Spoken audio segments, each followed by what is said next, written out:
of shed prep here leading up to the sort of southern swing of the season for the team Ogilvie. Whereabouts are you guys looking to go racing there, boys?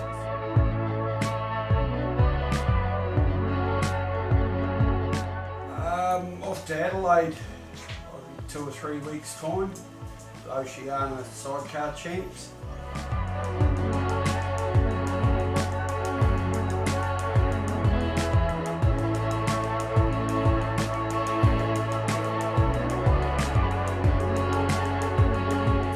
After Adelaide, what's the next meeting after that?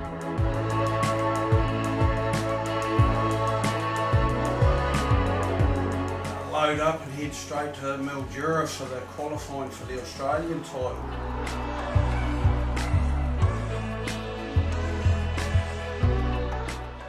Bayley's come a long way this season on the handlebars.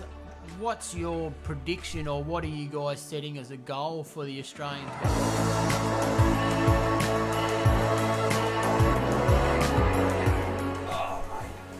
The length of time they've been riding as a combination, and Bayley in general is riding up front nowadays to qualify.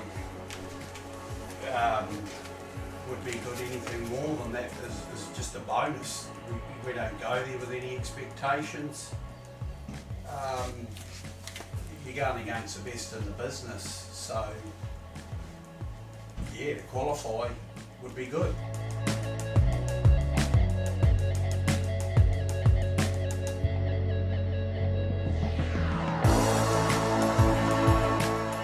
I've noticed Bayley's been on with some really big hitters, big names, and did really well on the back, and the transition on the handlebars has been really interesting for me to see.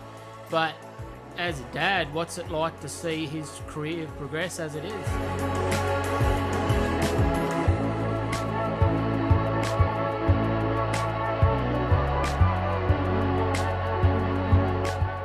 Bayley's come a long way onto the handlebars, and he's been with some pretty big names in the sport. Now he is doing quite well, and what's it like as a dad to watch his progression to where he's at this point?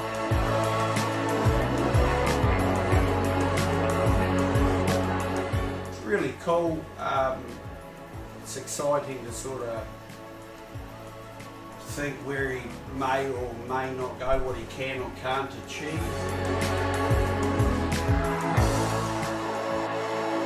What's it been like seeing the progression of bikes from what you used to ride to what they are now in this current climate we're in?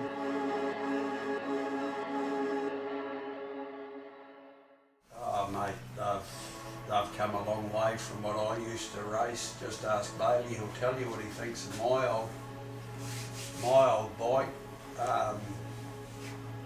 I've been out on these bikes and made worlds apart from what I used to race. Chassis wise, engine wise, power wise, not even sort of close to what I raced.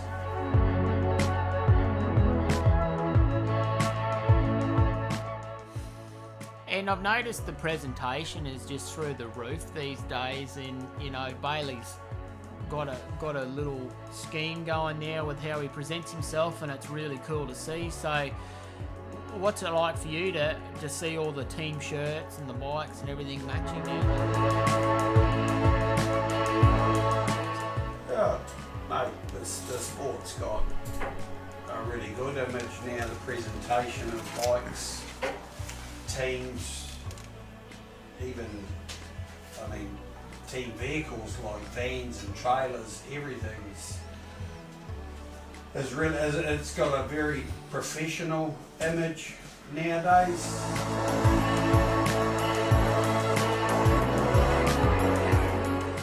I've noticed you got Ashcroft race engines on the bikes and the shirts and everything, so who's Ashcroft Racing?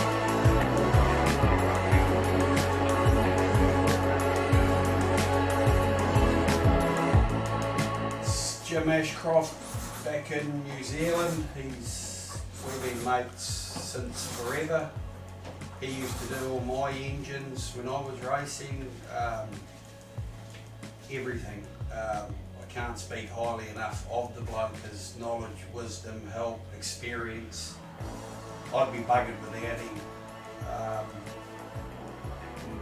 He's known both my kids since they were babies, and it's exciting for him to be able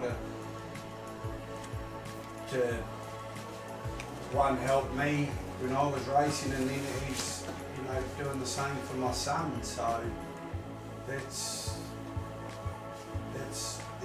Jim.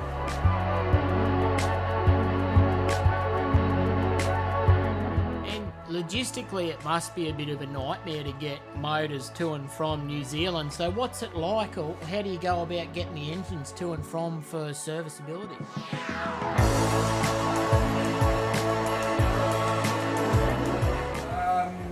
It's not too bad.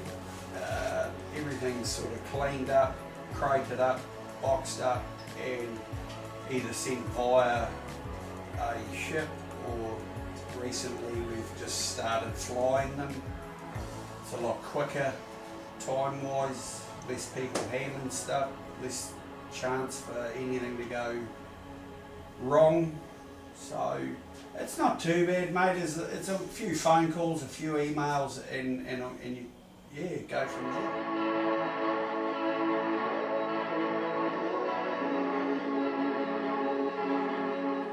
He obviously does a very good job, because I'm yet to see the bikes break down engines wise, and the performance is really good too. So I think you've really nailed in a package that suits the rider and the team as well.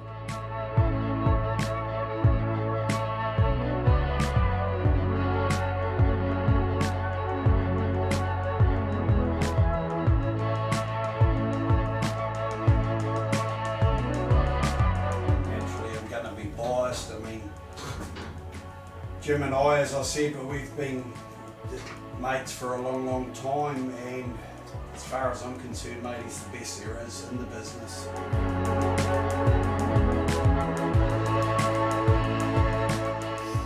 It is important to have reliability as well, because the last thing you want is to go to these meetings, you know, in other states that are quite expensive to get to and quite time consuming, and then have breakdowns.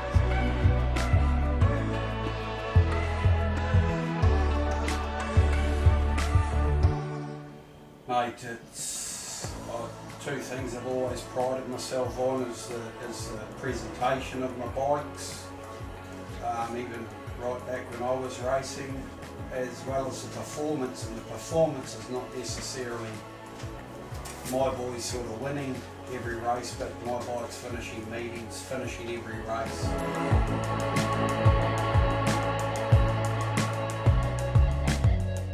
Drive down to Gilman, if you've got the van with the bike and things like that, how long does it sort of take?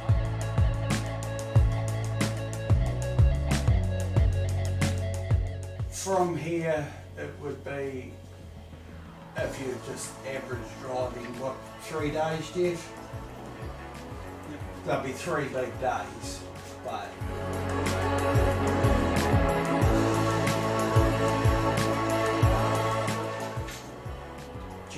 we'll get loaded up this weekend. Jeff's going to take everything back to Newcastle. I think we're still roughly about a fortnight out from that meeting, but he'll take everything back home with him and head down a few days prior to the meeting.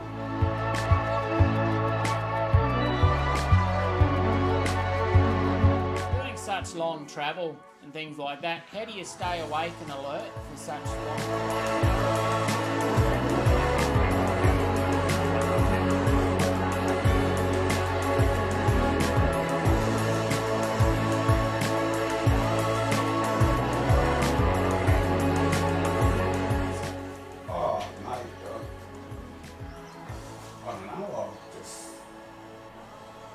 Always done it. I don't know, if you got to do 20 hours driving, well, you do 20 hours driving. If it's no point grizzling about it, you got to get to the meeting and get the job done.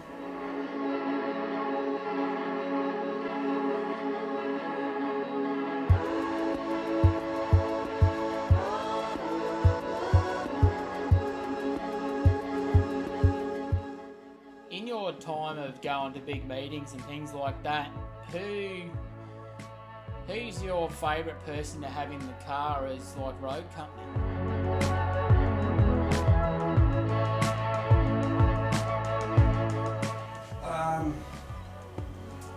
Probably not so much my wife, because she always chips me on my speeding. Definitely not Bayley, because he's got rubbish taste in music. Jim's really cool. Same music.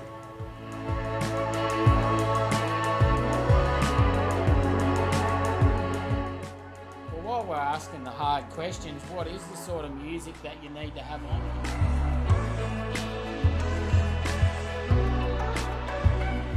Oh mate, Bob Dylan, Tom Petty, Rolling Stones, all the good stuff. Bailey listens to this modern rubbish, so yeah, it's always an argument with Bailey and I.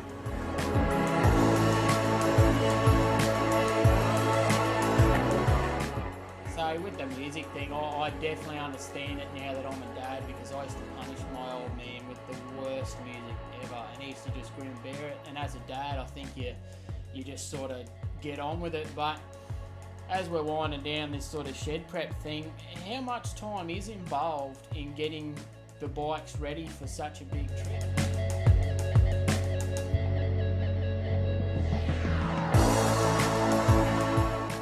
Hours. I may be a little bit eccentric the time I put into them, but once again, I like to do things 110%. I don't want breakdowns, so mate, I can spend days and days, weekends. It's countless the hours I put into them, but that's what I enjoy doing, so that's what I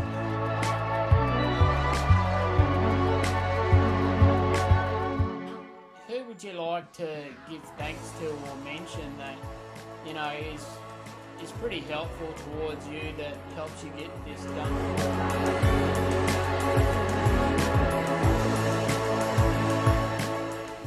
Mate, first and foremost is my old mate Jim Ashcroft in New Zealand. Without him I'd be buggered. I've leant on him for his help, advice, knowledge, wisdom for years and years and years, and I can't speak highly enough of the bloke. It's valuable, very, very valuable to me. His help and advice. There's a couple of people down in New South Wales behind the scenes that I'd once again be buggered without them. You know, this wouldn't be happening. And there's a lot of other people, you know, you can't remember everyone, but yeah, I've got a pretty tight circle, a small circle, but a tight circle.